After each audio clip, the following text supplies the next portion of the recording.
सामने का स्क्रीन आप लोग देखें, आपको साफ दिख रहा होगा कि हमने 4-5 पॉइंट लिखने की कोशिश की है। इन 4-5 पॉइंट से हम समझने की कोशिश करते हैं आज कि directive principles of state policy में क्या क्या महत्वपूर्ण बिंदु हैं जो हमारे लिए समझने के आवश्यक हैं। देखिए, एक जो directive principle of state policy में जो सबसे महत्वपूर्ण चीज़ क्या है, हम अगर सिविल सेवा परीक्षा के पाठ्यक्रम से समझने की कोशिश करें तो यह पाठ्यक्रम ये साफ साफ कहता है कि आपको एनालिटिकल होकर समझना होगा। अभी एनालिटिकल होकर हम समझने से क्या, सिविल सेवा परीक्षा, अब ये एनालिटिकल होकर समझने की क्या कोशिश है, हम इसी प्रक्रिया में अपनी बात को स्टार्ट करते हैं कि how we can understand this basic concept of the directive principles of state policy. आप पहली चीज़ देखिए, पहला क्या है, प्रेम्बिल एंड डीपीएसपी। इसका मतलब क्या हो गया, जो हमारे संविधान की प्रस्तावना है, संविधान की प्रस्तावना और डायरेक्टिव प्रिंसिपल्स में क्या रिलेशनशिप है। तो पहली सबसे महत्वपूर्ण बात जो हमारे दिमाग में आनी चाहिए कि जो एक प्रियम्बल में और सोशल ऑर्डर में जो इशू है वह कैसे हम समझने की कोशिश करें। तो पहली ही चीज जो सबसे महत्वपूर्ण है, preamble and directive principle of state policy. इस पर सवाल बनने की बहुत गुंजाइश है। अब आप ये अगर हम ये कहें ये सवाल कैसे बनेगा, अगर हम preamble, directive principle of state policy and achievement till today,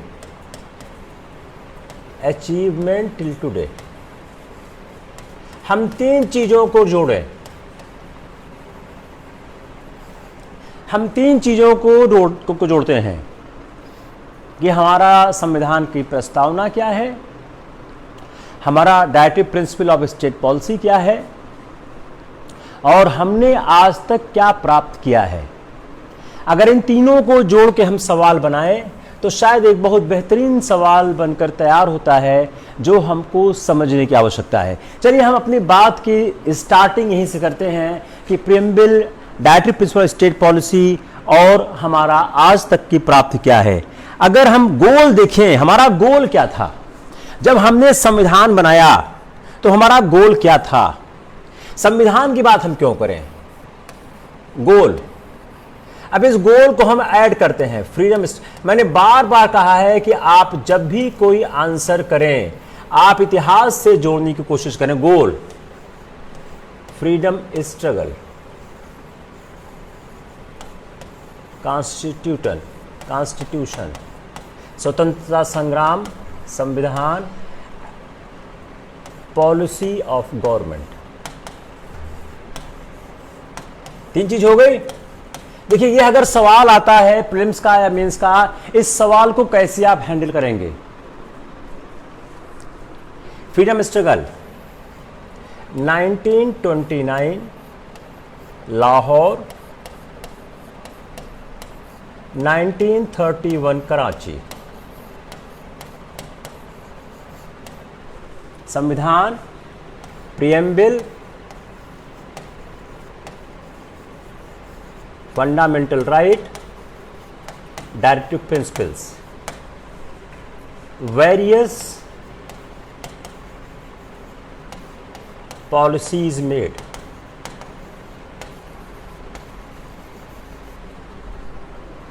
बताइए, जस्ट सी ए क्वेश्चन, हमने क्या लिखा है, हमारा गोल क्या था या हमारा गोल क्या है। अगर हम अपने गोल को हम समझने की कोशिश करें और उस गोल को समझने के साथ साथ आंसर करने की कोशिश करें, लाहौर, राजनैतिक स्वतंत्रता, कराची, मूल अधिकार, आर्थिक सामाजिक लक्ष्य।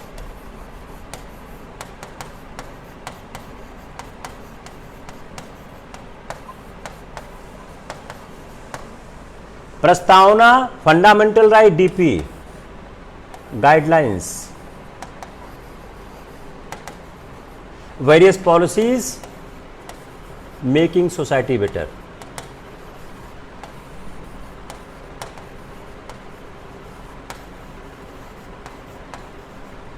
It's clear?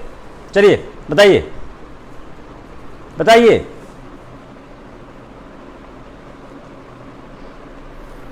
ये जो मैंने 3 चीजें लिखकर बताने की कोशिश की, आप इससे आपको समझना चाहिए। देखिए, हम सवाल फ्रेम करिए। Let's frame a question for the civil services. How will frame the question? Question frame ऐसे होगा कि हमारे संविधान में कुछ गोल लिखे गए हैं, हमारे संविधान में कुछ उद्देश्य लिखे गए हैं। उस उद्देश्य को प्राप्त करने के लिए सरकार ने क्या कार्रवाई की, या हमारे संविधान की प्रस्तावना में कुछ ऐसे मूल बिंदु लिखे गए हैं कि उन मूल बिंदुओं का विस्तार संविधान के और भागों में है। उसको प्राप्त करने में सरकार ने या देश ने या राज्य ने कितनी प्रगति हासिल की। अब उसको आंसर करने के लिए आप इसको सहारा लीजिए, आप इसका शेल्टर लीजिए। Hope it's clear? It's fine. इसके बाद हम एक कदम आगे बढ़ने की कोशिश करते हैं। हमारा गोल क्या है? हमारा गोल क्या है?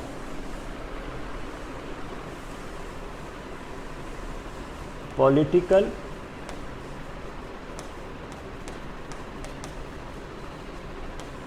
सोशियो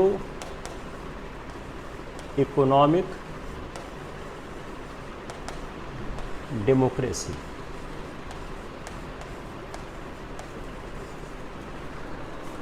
हमारा लक्ष्य क्या है? राजनीतिक, सामाजिक, आर्थिक लोकतंत्र। अब इस सामाजिक, आर्थिक, राजनीतिक लोकतंत्र को आप देखें अपनी प्रस्तावना में। आप अपनी प्रस्तावना ओपन करिए। Now you open your preamble of the constitution. Just open it. मैं भी ओपन करता हूं। Just open it preamble. आप जैसे ही प्रीएम्बल ओपन करते हैं आपको ये पॉलिटिकल सोशियो इकोनॉमिक दिखने लगता है। आप देखिए जहां पे प्रीएम्बल स्टार्ट होता है, sovereign, socialist, secular, democratic Republic, और नीचे आई जस्टिस, सोशल, इकोनॉमिक, पॉलिटिकल, मिल गया, equality, status and opportunity. Got it? इसका मतलब क्या हो गया कि हमारा गोल क्या था? अब यह प्रीएम्बल में लिखा हुआ है। It is written in the preamble. It is written in the preamble. अब जो प्रीएम्बल में लिखा हुआ है यह क्या बोलता है? यह प्रिंसिपल ऑफ इक्वलिटी की बात करता है। यह प्रिंसिपल ऑफ इक्वलिटी की बात करता है। यह समानता के सिद्धांत की बात करता है। यह क्या बात करता है? यह प्रिंसिपल ऑफ इक्वलिटी की बात करता है। यह समानता के सिद्धांत की बात करता है। तो हमारी जो प्रस्तावना है वह समानता के सिद्धांत की बात करती है। और जो कॉन्सेप्ट ऑफ इक्वलिटी क्या है? अब जो इक्वलिटी है, आपने इक्वलिटी की बात की। इक्वलिटी यह क्या है? स्टैटिक और डायनेमिक। यह गतिशील है, स्थित प्रज्ञ है, यह डायनेमिक है। जो हमारी इक्वलिटी का कॉन्सेप्ट है वह डायनेमिक इक्वलिटी की बात करता है। यह किसी स्थिति प्रज्ञ समानता या किसी दृढ़ समानता की बात नहीं करता है। इसीलिए इसी बात को ध्यान में रखते हुए प्रोटेक्टिव डिस्क्रिमिनेशन, इसी बात को ध्यान में रखते हुए protective discrimination,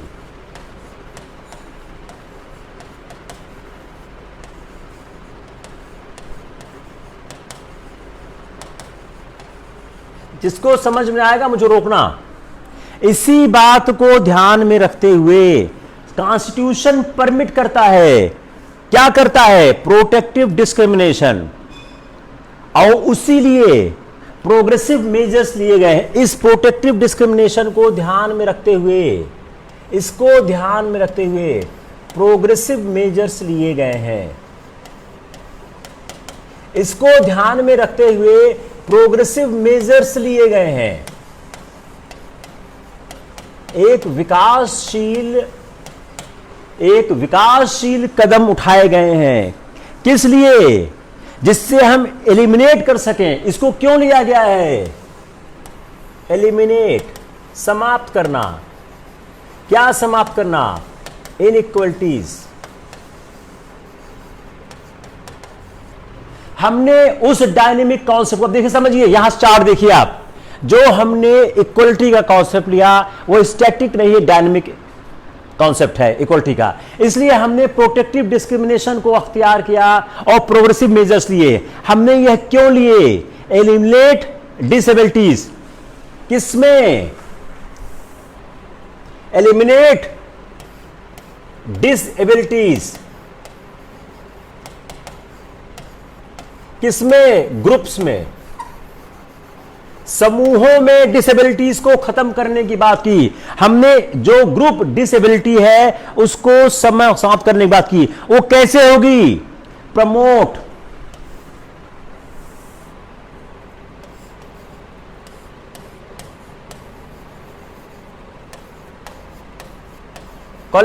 collective equality.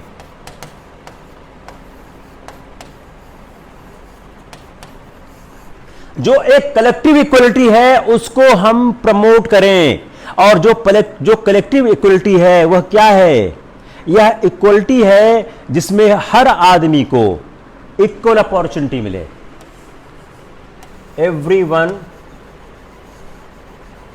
Has equal opportunity. Again you see your preamble, again you open your preamble और देखो इक्वल अपॉर्चुनिटी का कोई जिक्र है या नहीं है? ओपन प्रीएम्बल, मिल गया। Equality of status and of opportunity मिल गया।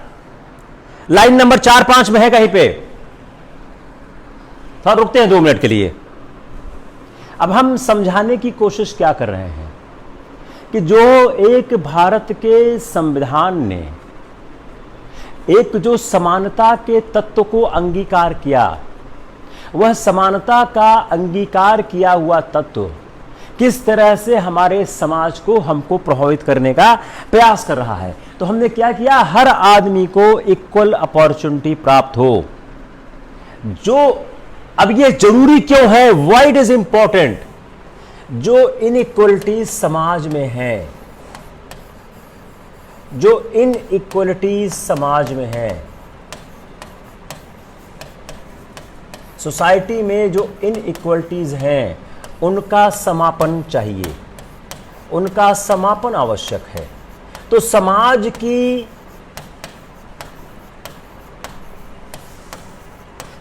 के विभेद को समाप्त करने के लिए हमने यह कॉन्सेप्ट अपनाया। क्योंकि जो हमारी सोसाइटी में एग्जिस्ट करती हैं इनइक्वलिटीज, असमानताएं, उनका समापन आवश्यक है। कैसे? यह क्या है? यह एक अफर्मेटिव एक्शन है।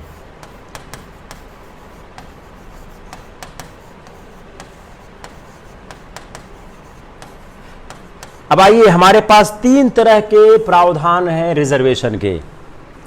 SC ST के हैं, OBC के हैं, महिलाओं के हैं, हैंडीकैप के हैं, EWS के हैं। वह क्यों लाए गए हैं? वह एक अफर्मेटिव एक्शन है। अब आप इसको, जो मैंने अभी तक पढ़ाया है, इसको आप कहां कहां इस्तेमाल करेंगे? GS polity,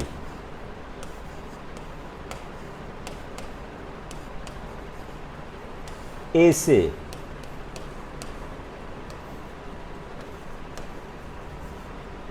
GS4 ethics,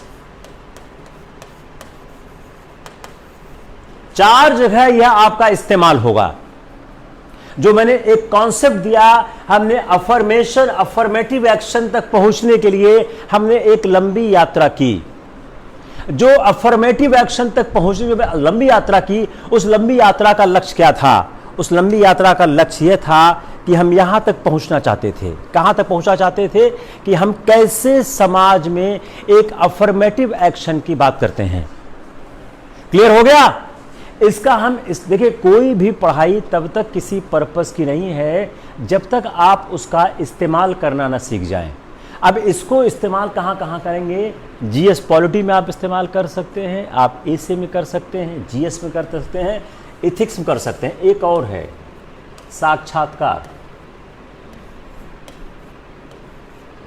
interview में भी इस्तेमाल हो सकता है।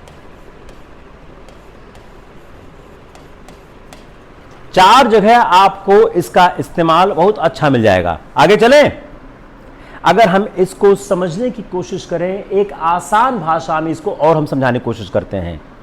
जो इक्वल प्रोटेक्शन है वह एक अफर्मेटिव एक्शन चाहता है।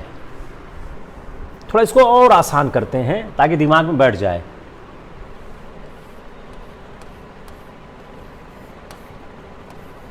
इक्वल प्रोटेक्शन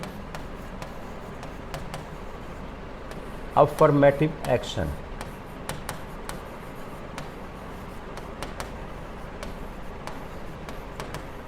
एक धनात्मक कदम चाहता है, सकारात्मक कदम चाहता है। तो जो हमारा इक्वल प्रोटेक्शन है चाहता है अफर्मेटिव एक्शन, किसके लिए? जो अनइक्वल्स हैं, किसके लिए चाहता है ये? जो अनइक्वल्स हैं, असमान हैं। यह किसके लिए चाहता है? जो अनइक्वल्स हैं, जो असमान हैं, वो लोग कौन हैं?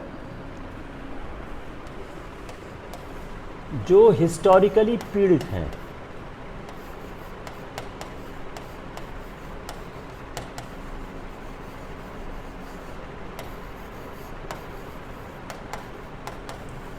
जो हिस्टोरिकली ऑप्रेस्ड हैं। हमारा जो इक्वल प्रोटेक्शन है एक अफर्मेटिव एक्शन चाहता है। किसके लिए चाहता है? जो अनइक्वल हैं। वह कौन है? जो हिस्टोरिकली पीड़ित है, जिनको हिस्टोरिकली दिक्कत की गई है। इसीलिए आर्टिकल 17 आता है, अनटचेबिलिटी को समाप्त करते हैं।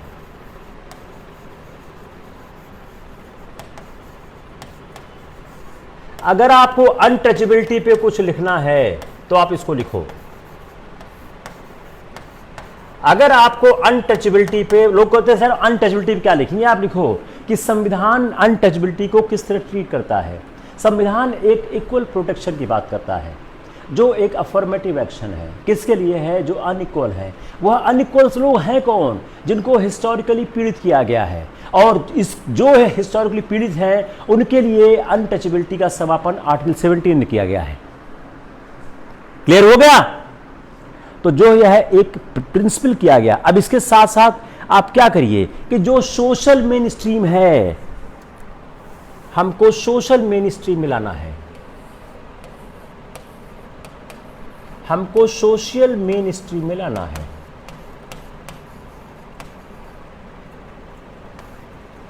SC ST OBC women. तो सोशल मेन स्ट्रीम में लाने के लिए हमको इक्वल प्रोटेक्शन देना होगा, अफर्मेटिव एक्शन लाना होगा। अगर हम सिर्फ पॉलिटिकल डेमोक्रेसी देते, अगर हम मान लीजिए, अगर हम डायरेक्टिव प्रिंसिपल्स को शामिल न करते, हम इस पे आते हैं, डायरेक्टिव प्रिंसिपल स्टेट पॉलिसी को हम संविधान में शामिल न करते।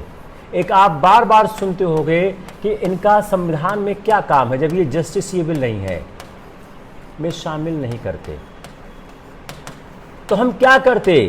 हम पॉलिटिकल डेमोक्रेसी तो देते, पॉलिटिकल डेमोक्रेसी,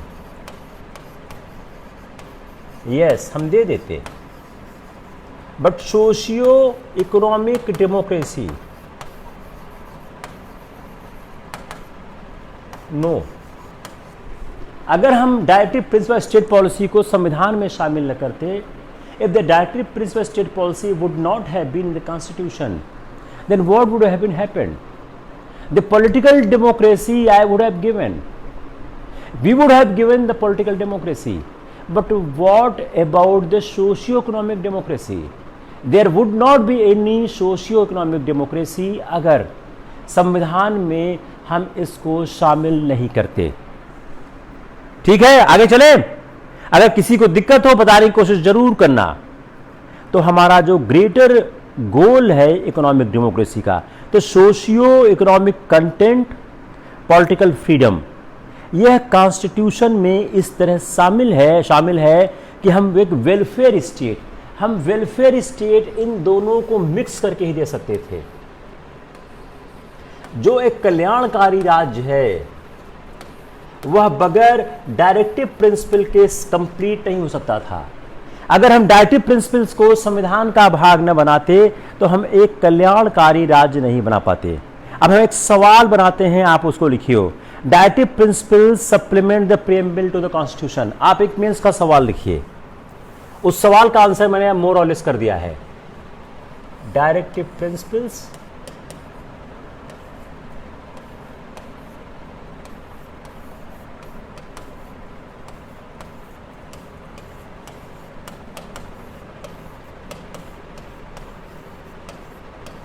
सप्लीमेंट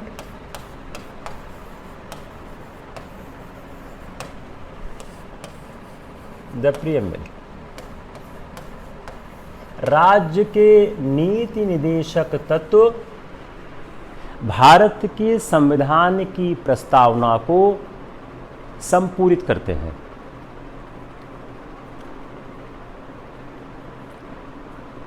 अभी तक के व्याख्यान में किसी कोई समस्या है? अगर नहीं है तो हम आगे बढ़ने की कोशिश करें। आप लोग लिखते भी रहिए कि आपको क्लियर हो रहा है कि नहीं हो रहा है, उससे अपने को थोड़ा सा ढाढ़स रहता है कि हाँ भाई, क्योंकि क्या है, ये सब कॉन्सेप्ट बड़े एनालिटिकल कॉन्सेप्ट हैं। ये आपको लक्ष्मीकांत की किताब में नहीं मिलेंगे। लक्ष्मीकांत की किताब प्रीलिम्स के लिए बहुत अच्छी है, लेकिन वह मेंस के लिए उतनी अच्छी नहीं है। मेंस के सवालों को लक्ष्मीकांत की किताब नहीं हल कर पाती, प्रीलिम्स के किताबों के सवालों के लिए थोड़ा सा ठीक है वो।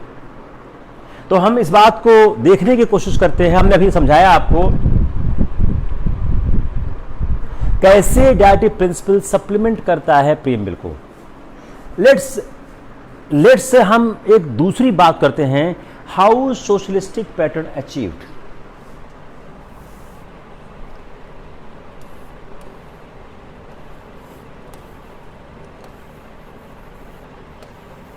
How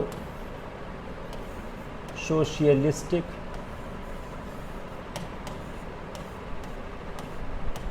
pattern achieved.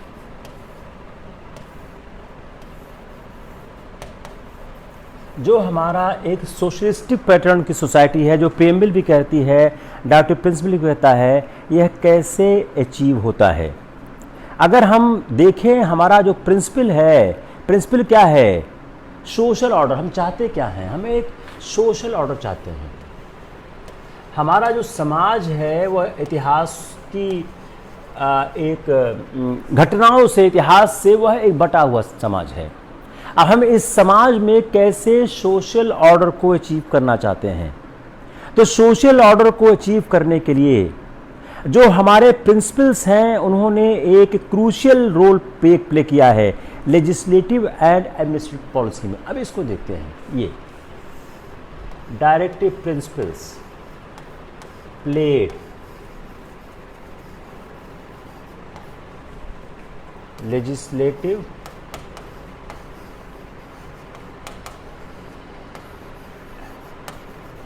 Administrative policies. How socialistic pattern achieve, इस सवाल का जवाब देना चाहें, चाहे प्रीलिम्स हो, मेंस हो, इंटरव्यू में, आपके दिमाग में पहली चीज स्ट्राइक करेगी, जो हमारे डायरेक्टिव प्रिंसिपल्स हैं उन्होंने एक क्रूशियल रोल प्ले किया है, एक बहुत ही महत्वपूर्ण भूमिका का निर्वाह किया है लेजिस्लेटिव और एडमिनिस्ट्रेटिव पॉलिसी को बनाने में। हमारे देश में जो लेजिस्लेटिव और एडमिनिस्ट्रेटिव पॉलिसीज़ बनी हैं, इनको बनाने में हमारे डायरेक्टिव प्रिंसिपल्स ने एक बहुत महत्वपूर्ण भूमिका का निर्वाह किया है। उस भूमिका के निर्वाह करने के कारण सोशलिस्टिक पैटर्न हमने अचीव करने का प्रयास किया है। यह अगर आपके दिमाग में आ गया, आप इस सवाल का आंसर कर ले जाओगे। अब हमारा जो समाज कैसे इंस्पायर हुआ है, हमारा समाज इंस्पायर कैसे, हम लोग इंस्पायर कैसे हुए हैं, यह जो हमारा डायरेक्टिव प्रिंसिपल है क्या करता है, यह हमको इंस्पायर करता है। आइडिया ऑफ सोशलिस्टिक पैटर्न, जो डायरेक्टिव प्रिंसिपल है, इंस्पायर करता है, हमको उत्प्रेरित करता है। किस बात के लिए? आइडिया ऑफ सोशलिस्टिक पैटर्न, ये सब हमने सुप्रीम कोर्ट के जजमेंट से हमने सब निकाला है। अगर आप जानना चाहते हैं कि साहब ये सब आइडियाज आप कहां से ला रहे हो, तो मैंने सब सुप्रीम कोर्ट के जजमेंट से निकाला है कि सुप्रीम कोर्ट किस तरह से व्याख्यायित करती है। तो जो हमारा डायरेक्टिव प्रिंसिपल्स है वह क्या करता है, यह क्रूशियल रोल प्ले करता है। अगर हम यहां शुरू करते हैं, हमारा जो राज्य के नीति निर्देशक तत्व हैं वह एक बहुत महत्वपूर्ण भूमिका का निर्वाह करते हैं लेजिस्लेटिव एडमिनिस्ट्रेटिव पॉलिसीज को बनाने में। Our directive principles are playing a very important role, or played a very important role to formulate the legislative and administrative policies in the country. How directive principle helps us? It inspires us. What inspire for the idea of the socialistic pattern of the society. जो हमारा process है, गोल है, क्या है, जो हमारी एग्रीकेरियन economy है, इसको रीस्ट्रक्चर किया गया है। एग्रीगेरियन इकोनॉमी को हमने रीस्ट्रक्चर किया है।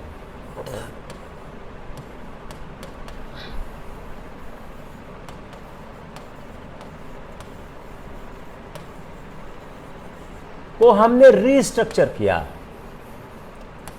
रीस्ट्रक्चर किया।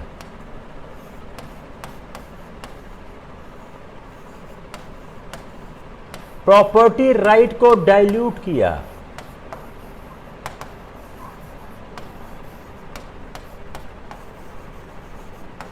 प्रॉपर्टी राइट डाइल्यूट किया। हमने अपनी एग्रीगेरियन इकोनॉमी को रीस्ट्रक्चर किया, प्रॉपर्टी राइट डाइल्यूट किया। वेल्थ मीन्स ऑफ प्रोडक्शन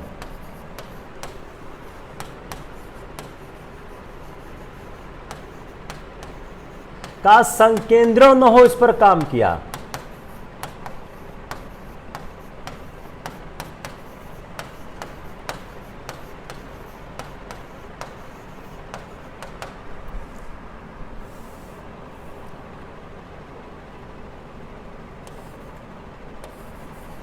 भूमि सुधार किया।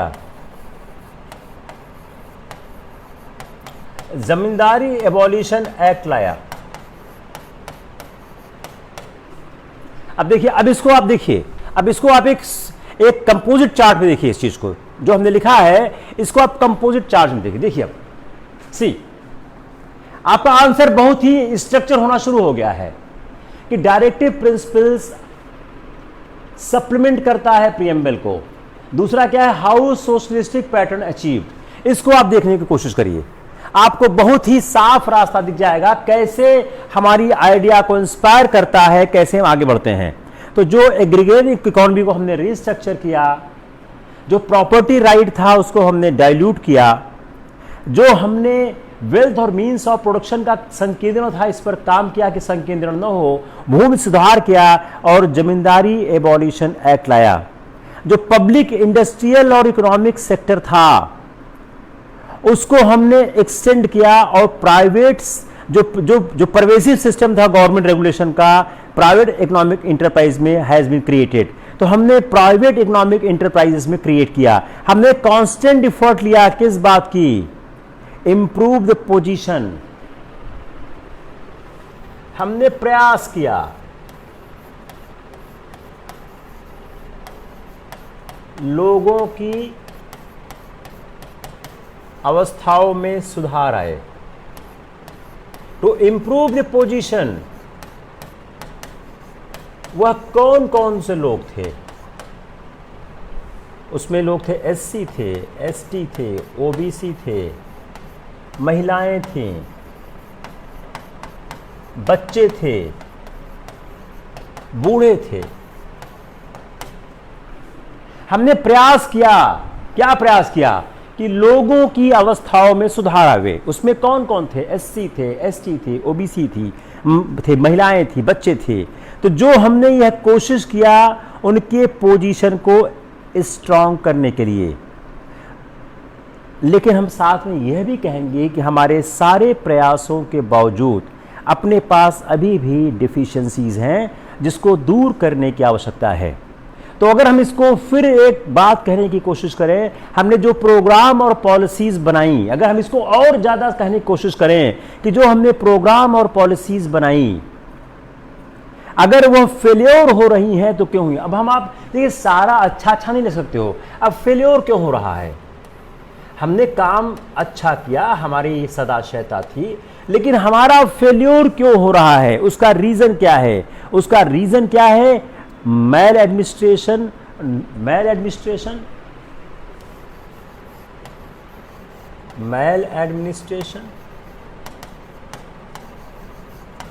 Miss administration and no administration.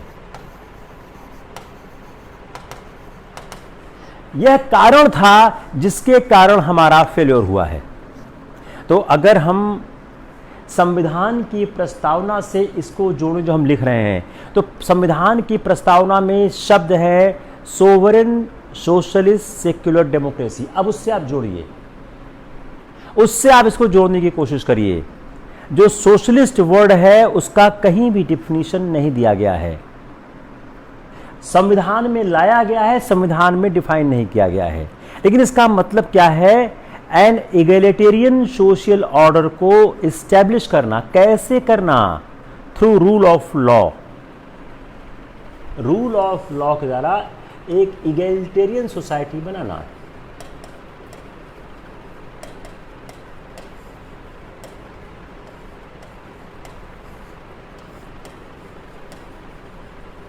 सवाल ऐसे ही आते हैं, you stop living the past की सीधा पूछेंगे 38, 37, 38, 39, 42 लिखो, ये कोई पूछने वाला नहीं है।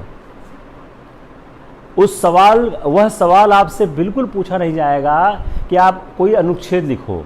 यह ऐसे ही सवाल बनेंगे आपसे कि जहां आपकी एक डीप अंडरस्टैंडिंग संविधान की है, वह डीप अंडरस्टैंडिंग की रिक्वायरमेंट है। अगर वह रिक्वायरमेंट आप फुलफिल नहीं कर पा रहे हो तो कुछ काम नहीं बनेगा। आगे चले, यस और नो। अब मीनिंग ऑफ सोशलिज्म है क्या, थोड़ा हम इस पे 2 मिनट लगा देते हैं ताकि आपका ये कॉन्सेप्ट भी थोड़ा साफ हो जाए। मीनिंग ऑफ सोशलिज्म,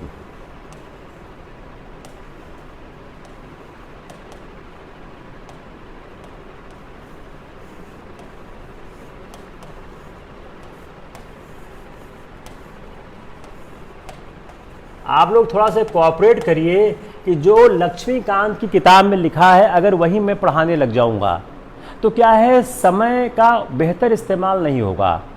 लक्ष्मीकांत की किताब में बेसिक सिंपल लिखा है, मोर और लेस सारी चीज़ें मैं बता देता हूँ, लेकिन लक्ष्मीकांत की किताब को मैं बहुत ज़्यादा पढ़ाने के मूड में आपको नहीं, वो किताब आप लोग पढ़ लीजिए।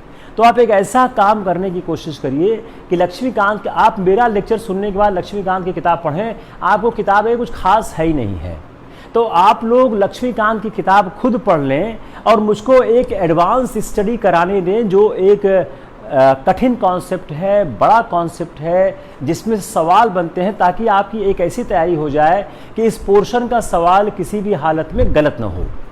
तो लक्ष्मीकांत की किताब आप लोग पढ़ दीजिए, बड़ी सिंपल सी किताब है। अगर आप मेरे लेक्चर के बाद पढ़ेंगे, मोर और लेस सारी चीज़ें मैं कहता हूँ उसको एनालाइज कर देता हूँ, तो आपको क्या होगा, एक आपको बेहतर अंडरस्टैंडिंग हो जाएगी पूरे सिस्टम की।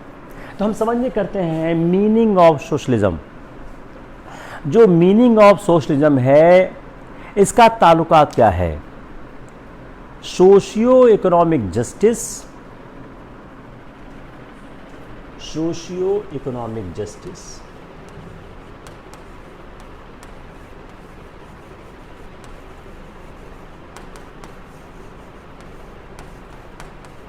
Via fundamental right, direct principles. जो सोशलिज्म की परिभाषा है या अर्थ है किस तरह से है, यह मैं नहीं कह रहा हूं, यह मिनर्वा मिल्स केस में सुप्रीम कोर्ट ने कहा हुआ है। मैं बार बार रिपीट करता हूं कि मेरे सारे कॉन्सेप्ट सुप्रीम कोर्ट से लिए गए हैं। मिनर्वा मिल्स केस में यह सुप्रीम कोर्ट ने कहा है। बड़ा मोटा ऑर्डर है, मैंने पूरा ऑर्डर पढ़ा है, आप लोग मत पढ़िएगा, क्योंकि जो आपके काम का है मैं लिख देता हूं। मिनर्वा मिल्स केस में सुप्रीम कोर्ट ने कहा है कि सोशलिज्म का तात्पर्य क्या है, मतलब क्या है। तो socio economic justice by interplay of the fundamental right and directive principles. तो फंडामेंटल राइट और डायरेक्टिव प्रिंसिपल्स के द्वारा की सहायता से सोशियो इकोनॉमिक जस्टिस को प्राप्त करना। तो सुप्रीम कोर्ट ने कहने की कोशिश की है कि जो डेमोक्रेटिक सोशलिज्म है ये अचीव कैसे हो सकता है, जो सोशियो इकोनॉमिक रिवोल्यूशन कैसे हो सकता है। End of poverty, ignorance, disease, inequality और अपॉर्चुनिटी सबको दी जाए। तो जो हमारा एक तात्पर्य है कि जो सोशलिज्म कहता है कि हम एक सोशियो इकोनॉमिक रिवोल्यूशन करें, सोशियो इकोनॉमिक रिवोल्यूशन, इसका मतलब क्या है। आप लोग इंटरव्यू देने जाएंगे, ये सब आपको बहुत काम आएगा। सोशियो इकोनॉमिक रिवोल्यूशन, जो हमारा सोशियो इकोनॉमिक जस्टिस है वह कैसे प्राप्त होगा। हमने कहा फंडामेंटल राइट और डायरेक्टिव प्रिंसिपल्स के सहायता से प्राप्त होगा। अब जो सोशियो इकोनॉमिक जस्टिस है, जो फंडामेंटल राइट और डायरेक्टिव प्रिंसिपल से प्राप्त हो रहा है, तो जो डेमोक्रेसी, जो हम एक डेमोक्रेटिक सोशलिज्म अचीव करना चाहते हैं, socio economic justice, democratic socialism,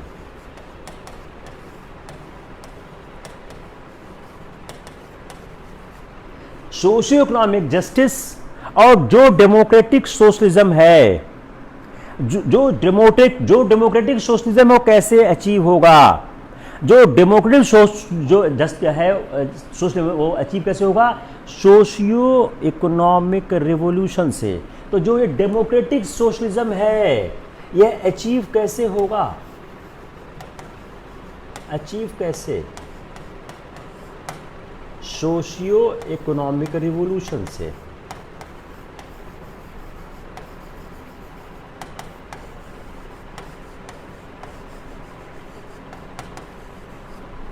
यह जो अपना डेमोक्रेटिक सोशलिज्म है इसकी प्राप्ति कैसे होगी, जो गणतांत्रिक समाजवाद है इसकी प्राप्ति कैसे होगी, एक सामाजिक आर्थिक क्रांति से होगी।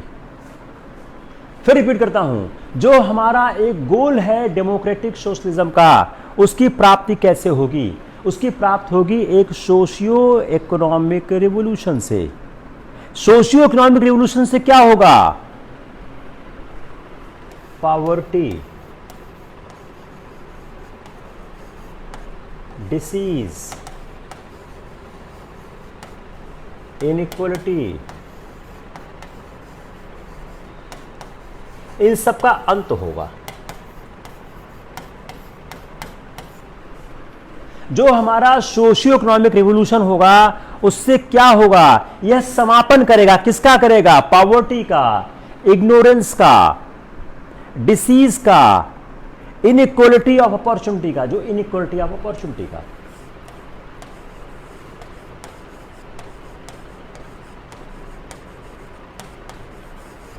मजा आ रहा नहीं आ रहा, यह इनइक्वलिटी ऑफ अपॉर्चुनिटी का यह समापन करेगा। तो अगर हम इस बात को समझने के बाद हम यह कहना चाहें कि एम ऑफ सोशलिज्म क्या है, हमारा एम ऑफ सोशलिज्म क्या है, एम ऑफ सोशलिज्म क्या है,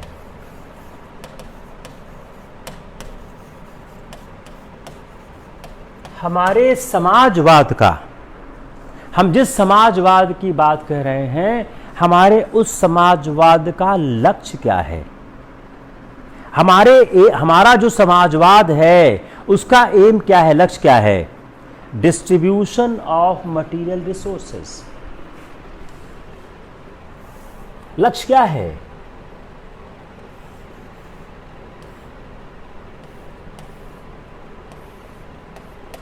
डिस्ट्रीब्यूशन ऑफ मटेरियल रिसोर्सेस।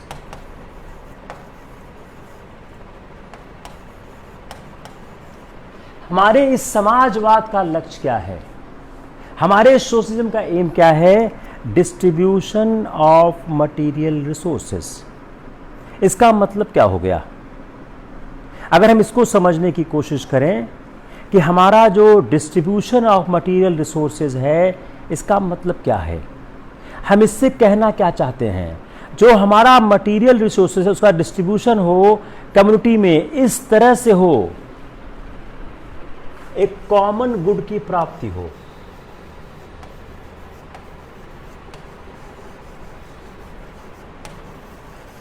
बड़ा आसानी से सुप्रीम कोर्ट समझा देता है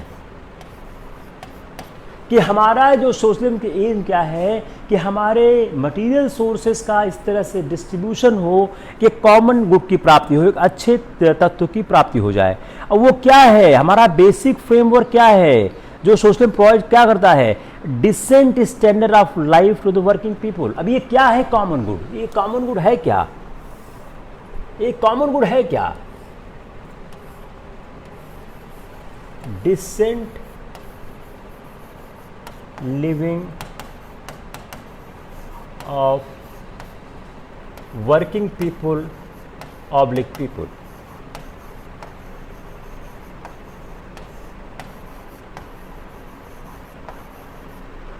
decent living of working people oblique people.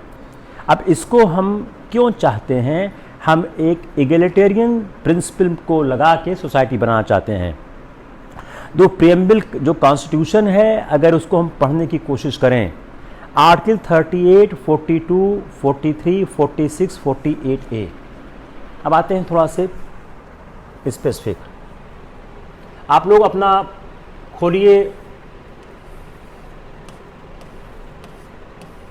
संविधान, खोलिए आर्टिकल 38, आर्टिकल 42, 43, 46, 38, 42, 43, 46, 48A।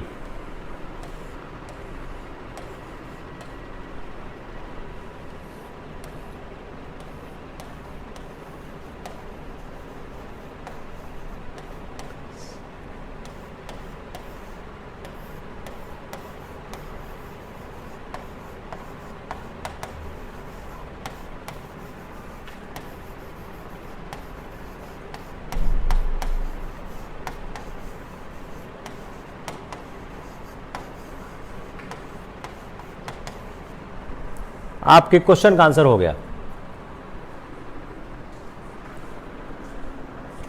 खोलिए, मैं कंक्लूजन में कहां पहुंचा हूं?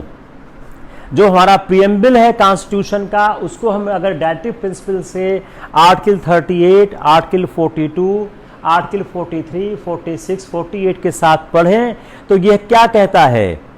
यह हमारे जो कॉन्सेप्ट ऑफ सोशल जस्टिस के प्रमोशन की बात करता है। इसका मतलब क्या, इसका लक्ष्य क्या है? Attain a substantial degree of social, economic, political equality. Social,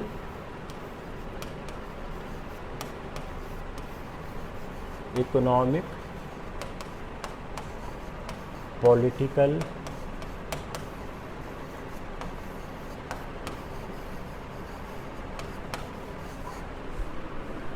यह हमारे सोशल जस्टिस के कॉन्सेप्ट को प्रमोट करता है। और जो यह हमारे सोशल जस्टिस के कॉन्सेप्ट को प्रमोट करता है, इसका मतलब क्या हो गया कि हमारे सोशल जस्टिस का लक्ष्य क्या है? What is the aim of the social justice? Is to attain, इस प्राप्ति करना, is to attain, what to attain? Social, economic and political justice. Clear हो गया? किसको क्लियर नहीं हुआ? तो जो प्रीएम्बल टू द कॉन्स्टिट्यूशन है, रेड डायरेक्टिव प्रिंसिपल है 38, 42, 43, 46 और 48A है, यह प्रमोट करता है कॉन्सेप्ट ऑफ सोशल जस्टिस का, जिसका एम है, हमारा एम सोशल जस्टिस का क्या है? To attain a substantial degree of social, economic and political justice. तो जो ऑब्जेक्टिव है सोशल जस्टिस का, ऑब्जेक्टिव है जो सोशल जस्टिस का क्या है, ऑब्जेक्टिव क्या है इस सोशल जस्टिस का, हमारा ऑब्जेक्टिव क्या है, the objective to social justice क्या है हमारा, जो हमारा प्रियम्बल है, जो हमने पढ़ने की कोशिश की है, उसके बाद जो हमारा ऑब्जेक्टिव सोशल जस्टिस का क्या है, वह इनकॉर्पोरेट करता है preamble of constitution, directive principle और आर्टिकल 15(5). इसमें आप और जोड़िए, इसमें एक आप और जोड़िए, आर्टिकल 15(5).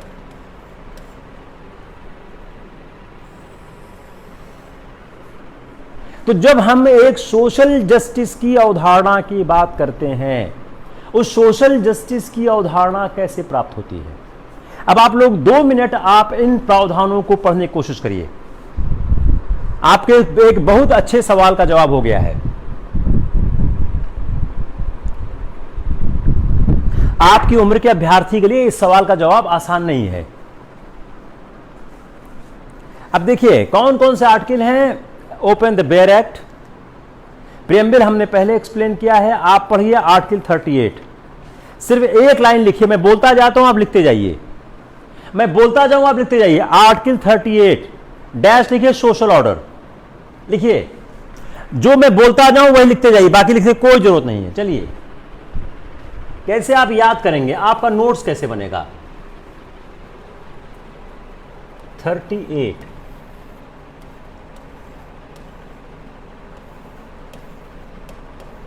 सोशल ऑर्डर लिख लिया। Article 38 social order welfare. तो इससे क्या हो गया, जो अनुच्छेद 38 है वह एक सोशल ऑर्डर के प्रमोट करने की बात करता है, जिसमें क्या होगा, जिसमें लोगों का, जिसमें पीपुल का, आदमियों का, व्यक्तियों का जो वेलफेयर है उसकी बात की जाती है। आइए 42 क्या है, पढ़िए आर्टिकल 42 क्या है, जल्दी बोलिए, लिखिए जल्दी से, फास्ट लिखिए, आप वहीं लिखिए। Working condition maternity relief. ज्यादा लिखेंगे कोई फायदा नहीं होगा। वर्किंग, जब एग्जाम में आप लिखते हैं तो आपको इतना ही याद आता है, ये एग्जाम रट के नहीं दिया जा सकता। आर्टिकल 42 क्या बात करता है, वर्किंग कंडीशन मैटरनिटी रिलीफ। तो जो जस्ट एंड ह्यूमन जो कंडीशन है ऑफ वर्क का और आपके मैटरनिटी रिलीफ की बात करता है। आर्टिकल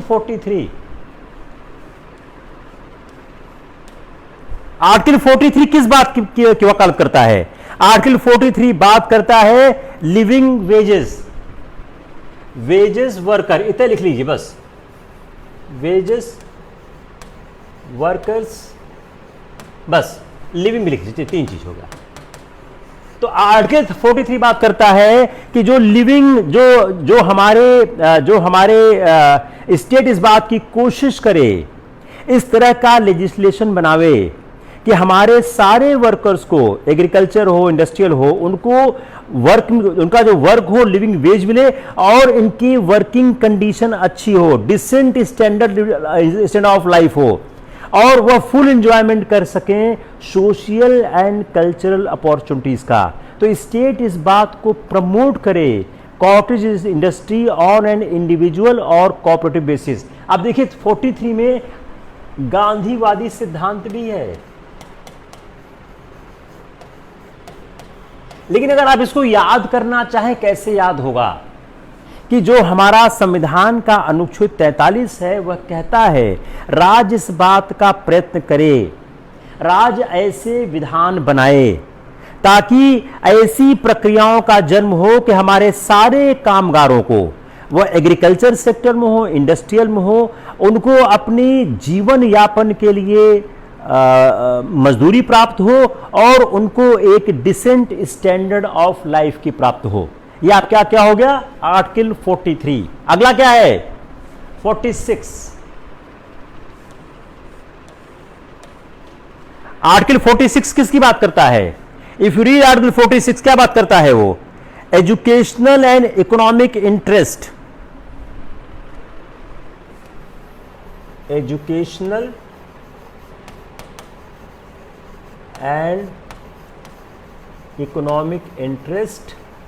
अगर इतना भी आप परीक्षा में लिख देंगे आपका काम हो जाएगा, क्योंकि आपको लिखना 150-250 शब्द है वीकर सेक्शन। अगर आपने इतना भी लिख दिया आपका काम हो गया, अगर आपने ये भी लिख दिया आपका काम हो गया, क्योंकि 150 शब्द आप कितना लिखोगे।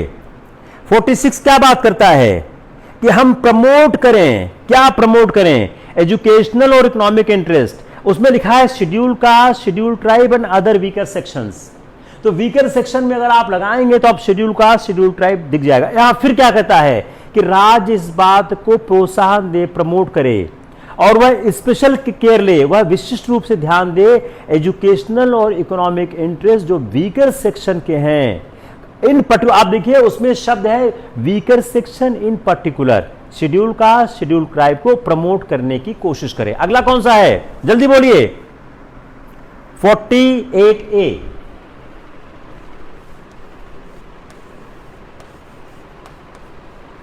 अगला क्या है? 48A। 48A किसकी बात करता है? Environment, forest, wild life. आगे हम पढ़ाएंगे कि कैसे यह जो प्रावधान है वह फंडामेंटल राइट बन चुका है। इसमें आप क्लाइमेट चेंज भी लिख सकते हो एक दो लाइन। अगर आप इसको डिस्क्राइब करो आप क्लाइमेट चेंज लिख सकते हो। 1.5 डिग्री सेंटीग्रेड जो आपको तापमान कम करना वो भी लिख सकते हो। देखिए आपकी कल्पनाशीलता की कोई लिमिट नहीं है। इसको आप और अच्छा लिख सकते हो कि आर्टिकल 48 जो है वह क्लाइमेट चेंज का है, ये भी आप लिख सकते हो, क्लाइमेट चेंज का है। आर्टिकल 48A वह क्लाइमेट चेंज का है। क्लाइमेट चेंज क्या है? इन्वायरमेंट है, फॉरेस्ट है, वाइल्ड लाइफ है।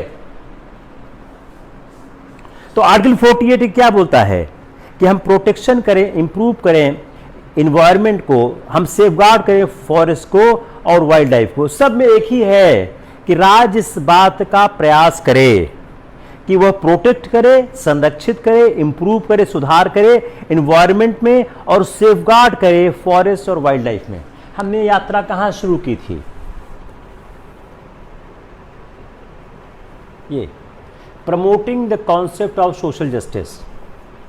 अब आप पढ़ते जाइए। अब प्रमोटिंग, अब सवाल क्या आ गया?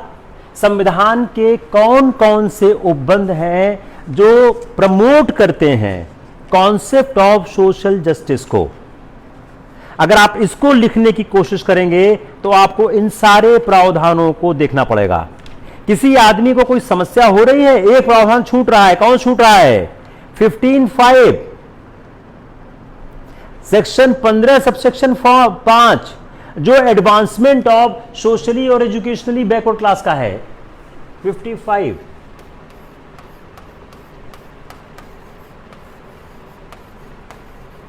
Advancement of socially educationally backward.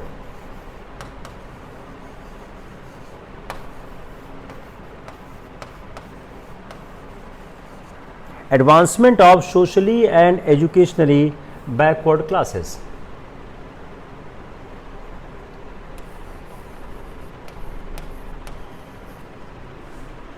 काम हो गया मेरे ख्याल से, बोलिए काम हो गया, काम नहीं हुआ अभी?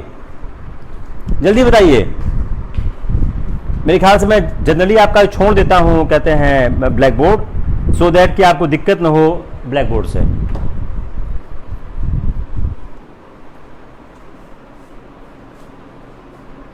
यस, नवीन शुक्ला या गिरीश शुक्ला, ईडब्ल्यूएस इसमें नहीं आएगा क्योंकि ईडब्ल्यूएस का संविधान में उस तरह का प्रावधान नहीं था और चूंकि उन्होंने उसको लिखा नहीं है तो आप इसको लिख भी सकते हो, नहीं भी लिख सकते हो। हम लोग एक चीज, तो हमने एक बहुत बड़ा टास्क कंप्लीट किया है। हम अब एक दूसरे टास्क पे चलते हैं जस्टिसिबिलिटी, न्याय योग्यता। अब इसको हम समझना क्यों चाहते हैं?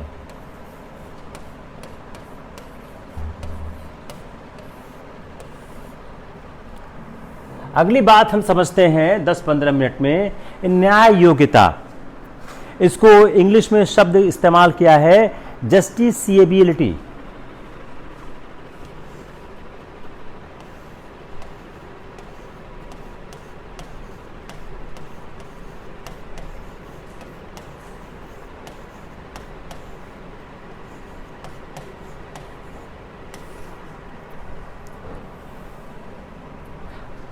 अब इस बात का जो सारा जिक्र है वह फंडामेंटल राइट और डायरेक्टिव प्रिंसिपल्स के बीच के दो प्रावधानों से उठकर सामने आता है। जो आर्टिकल 37 है,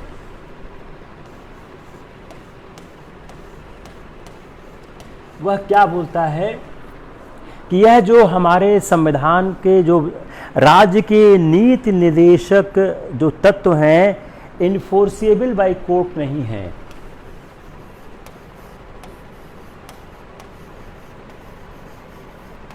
इन्फोर्सिएबल बाय अ कोर्ट नहीं है, मतलब इन भाग 4 के भाग 3 के विपरीत जो भाग 4 के हमारे प्रावधान हैं वह कोर्ट के द्वारा न्याय योग्य नहीं है। लेकिन उसी में दूसरी लाइन क्या है, यह स्टेट की ड्यूटी है। पहला बात यह बोलता है आर्टिकल 17, और दूसरा बात क्या बोलता है, ड्यूटी ऑफ स्टेट, राज्य का दायित्व। क्या दायित्व है राज्य का? नीति बनाते समय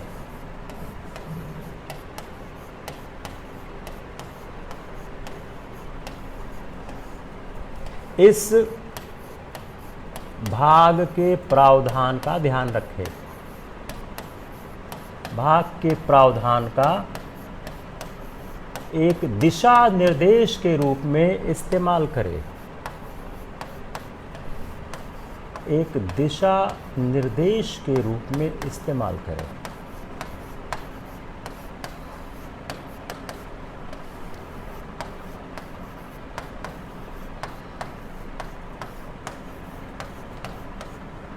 ठीक है, एक राज्य का कर्तव्य है, दो बात कह रहा है आर्टिकल 37 कि जो हमारा भाग 4 का सारा सिस्टम है, भाग 4 किसी भी तरह से यह नहीं कहता है कि यह न्याय योग्य है, इन्फोर्सिबल बाय कोर्ट है। अगर आर्टिकल 37 को आर्टिकल 13 से पढ़िए तो राज्य के जो हमारे संविधान के मूल अधिकार हैं वह मूल अधिकार वाद योग्य हैं और उसमें न्याय प्राप्ति की जा सकती है। अगर हम अनुच्छेद 37 पढ़ते हैं तो अनुच्छेद 37 क्या बोलता है कि यह कोर्ट के द्वारा इन्फोर्सिएबल नहीं हो सकते हैं। तो इसलिए इस भाग में उल्लिखित निर्देशों को प्राप्त करने के लिए व्यक्ति या संस्थाएं न्यायालय का शरण नहीं ले सकती हैं। लेकिन उसी संविधान के 37 का दूसरा भाग क्या कहता है कि यह राज्य का कर्तव्य है, it is the duty of the state, कि जब वह कोई पॉलिसी कोई विधान बनाए तो वह इस भाग के प्रावधान का एक दिशा निर्देश के रूप में इस्तेमाल करे। अब यहां से अगर हम अनुच्छेद 37 से अपनी यात्रा शुरू करते हैं कि अनुच्छेद 37 क्या कहता है, यह लीगल नॉन इन्फोर्सिएबिलिटी क्यों आई है।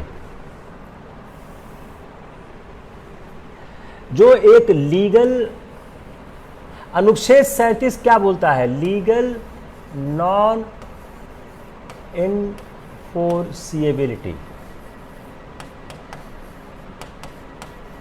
अनुच्छेद 37 कहता है लीगल नॉन इन्फोर्सिबिलिटी की बात करता है।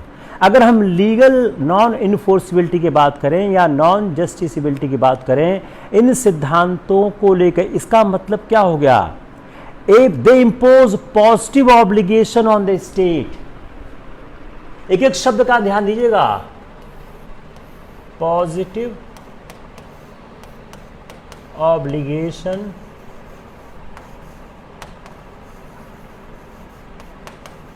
ऑन स्टेट, वह राज्य पर एक सकारात्मक बाध्यता की प्रक्रिया को आरोपित करते हैं।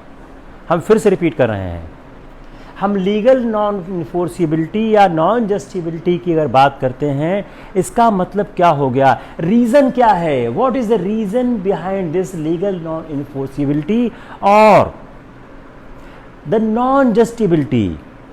दीज प्रिंसिपल्स के साथ क्या है, इसका मतलब क्या है, they impose positive obligation of the state. इसका मतलब क्या हो गया कि व्हाइल टेकिंग पॉजिटिव एक्शन, जो गवर्नमेंट फंक्शन है, जो मोस्ट क्रूशियल है फाइनेंशियल रिसोर्सेस को लेकर, वह जनता की संबद्धता के साथ देखा जाना चाहिए।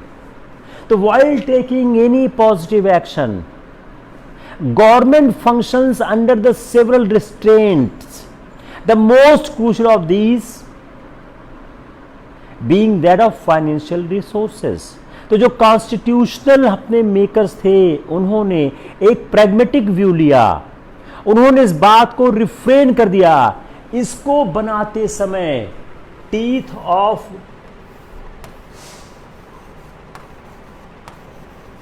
जुडिशरी से बाहर रखा।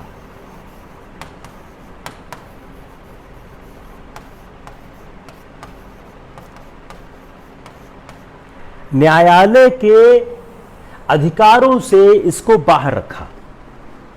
हम फिर से रिपीट कर रहे हैं, आपको क्लियर हो जाएगा।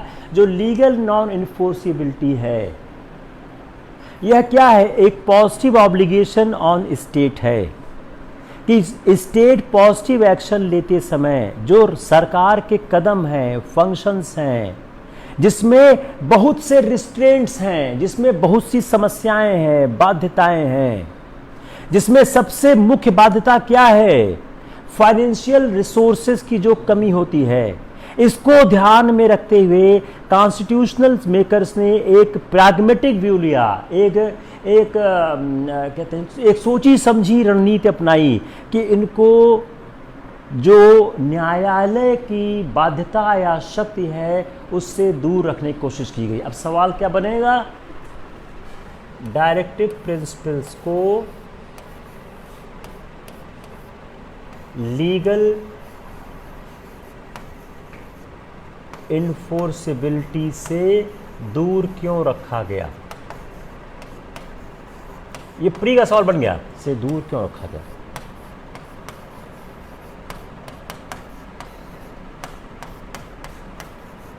एक छोटा सा सवाल है, देखिए आप फिर से इसको पढ़िए, पढ़िए, समझने की कोशिश करिए, थोड़ा सा टफ कॉन्सेप्ट है। यह आपका सवाल है प्रीलिम्स का, इस सवाल का आंसर दीजिए।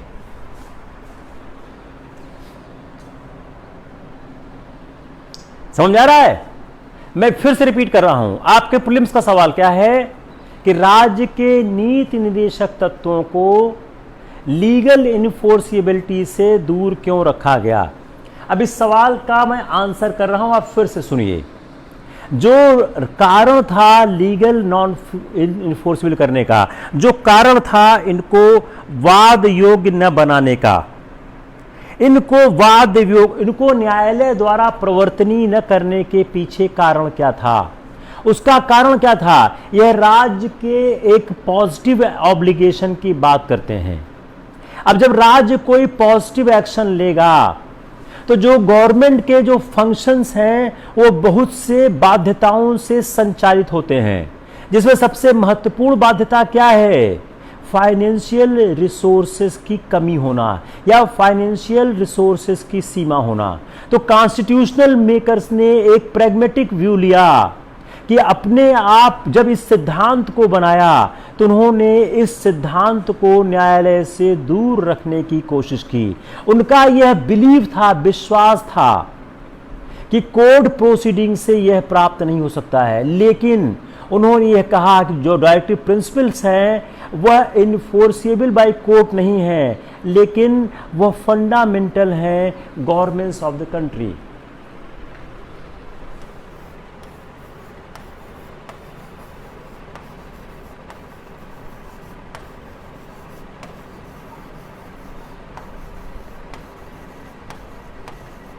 हो गया क्लियर? बताइए किसको क्लियर नहीं हुआ, किसको दिक्कत आ रही है? Anyone has problem? बताइए, पढ़िए इसको।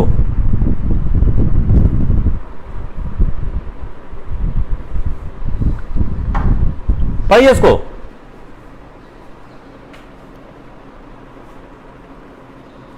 बताइए किसको दिक्कत आ रही है?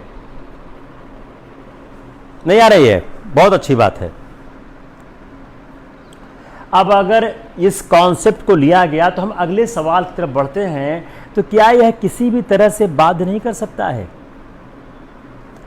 अब अगर इसको हम समझने की कोशिश करें कि यह सच है कि यह न्यायालय द्वारा बाध्यकारी नहीं है, लेकिन कोर्ट्स इस बात को समझती है, bound to evolve a firm and adopt the principles of interpretation which will further not hinder the goals set out in the directive principles of state policy। यह बाध्य योग नहीं है, लेकिन जो गोल बनाया गया है उसको प्राप्त करना ही होगा। फंडामेंटल राइट क्या है? निगेटिव ऑब्लिगेशन है। फंडामेंटल राइट निगेटिव ऑब्लिगेशन है। डायरेक्टिव प्रिंसिपल्स, ये भी सवाल बन सकता है, ये पॉजिटिव। अगर आप सवाल देखिए प्रीलिम्स का ऐसे बनता है, फंडामेंटल राइट निगेटिव ऑब्लिगेशन की बात करते हैं, ये पॉजिटिव ऑब्लिगेशन की बात करते हैं। अगर हम फंडामेंटल राइट और डायरेक्टिव प्रिंसिपल्स को देखें तो फंडामेंटल राइट एक निगेटिव ऑब्लिगेशन की बात करते हैं और यह बात करते हैं एक पॉजिटिव ऑब्लिगेशन की।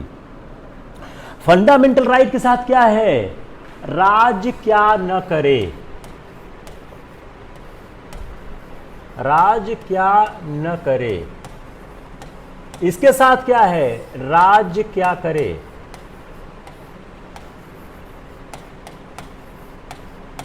यह न का फर्क है between the directive principles and fundamental right. फर्क सिर्फ न का है।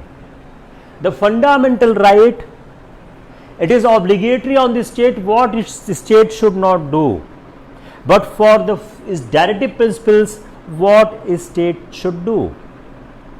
लॉ अगर कोई इनकंसिस्टेंट है, लॉ इनकंसिस्टेंट,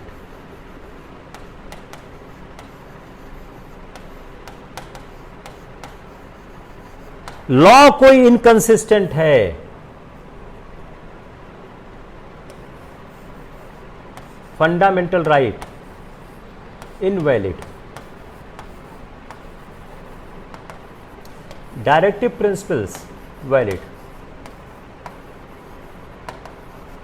पढ़िए ठीक से इसको। कोई लॉ ऐसा बनाया जाए जो इनकंसिस्टेंट हो फंडामेंटल राइट से, वह इनवैलिड है, लेकिन डायरेक्टिव प्रिंसिपल से इनकंसिस्टेंट है तो वह वैलिड है। तो law inconsistent with the directive principles can not be declared invalid. जो डायरेक्टिव प्रिंसिपल क्या कर रहा है? गाइड कर रहा है। किसको गाइड कर रहा है? लेजिस्लेशन को कर रहा है। किस बात के लिए कर रहा है? अपने पावर को एक्सरसाइज करने के लिए। तो डायरेक्टिव प्रिंसिपल्स क्या बोल रहा है? यह गाइड कर रहा है, गाइड कर रहा है राज्य को।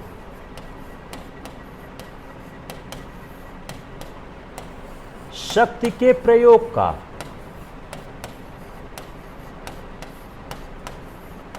यह राज्य को चेतावनी दे रहा है।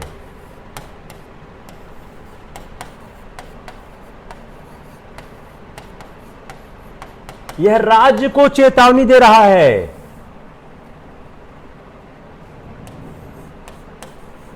शक्ति के उचित प्रयोग का।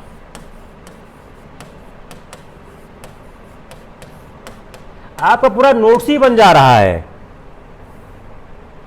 यह राज्य को गाइड कर रहा है शक्ति के प्रयोग का, वह राज्य को चेतावनी दे रहा है शक्ति के उचित प्रयोग का। क्लियर हुआ? इसीलिए अगर हम एक उदाहरण के तौर पर देखें तो जो virtual monopoly of a business to a cooperative society can not be declare unconstitutional even it may infringe article 39। Article 39 को अगर इन्फ्रिंज करते हुए, आर्टिकल 39 को इन्फ्रिंज करते हुए अगर मोनोपोली कोऑपरेटिव सोसाइटी को दी जाए, वह इनवैलिड नहीं हो सकता।